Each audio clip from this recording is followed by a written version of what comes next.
اسلامی تعلیم حصہ دوم، نماز کے وقتوں کا بیان۔ رات اور دن میں کتنے وقتوں کی نماز پڑھنا ضروری ہے؟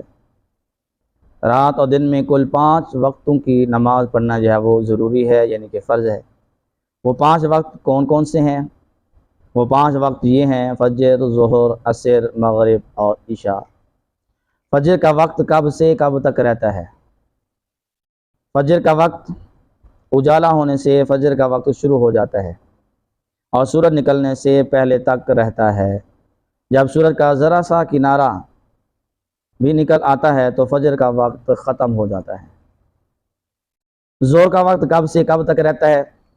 ظہر کا وقت سورج ڈھلنے کے بعد شروع ہوتا ہے کہ جب سورج وہ ڈھل جاتا ہے اس کے بعد ظہر کا وقت شروع ہو جاتا ہے، اور ٹھیک دوپہر کے وقت کسی چیز کا جتنا سایہ ہوتا ہے اس کے علاوہ اس چیز کا دگنا سایہ ہو جائے تو ظہر کا وقت ختم ہو جاتا ہے۔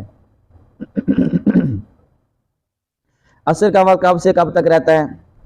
ظہر کا وقت ختم ہو جانے سے عصر کا وقت شروع ہو جاتا ہے اور سورج ڈوبنے سے پہلے تک وہ رہتا ہے۔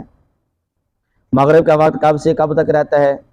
مغرب کا وقت سورج ڈوبنے کے بعد سے شروع ہو جاتا ہے کہ جب سورج ڈوب گیا اب مغرب کا وقت جو ہے شروع ہو جاتا ہے، اور شمالاً جنوباً پھیلی ہوئی سفیدی کے غائب ہونے سے پہلے تک رہتا ہے۔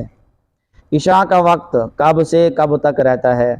عشاء کا وقت شمالاً جنوباً پھیلی ہوئی سفیدی کے غائب ہونے سے شروع ہوتا ہے اور صبح اجالا ہونے سے پہلے تک رہتا ہے۔ یہ ہے نماز کے وقتوں کا بیان، 5 نمازوں کا وقت کہ کب سے شروع ہوتا ہے اور کب تک وہ رہتا ہے۔ رب تعالی ہم مسائل سننے، سمجھنے اور عمل کرنے کی توفیق عطا فرمائے۔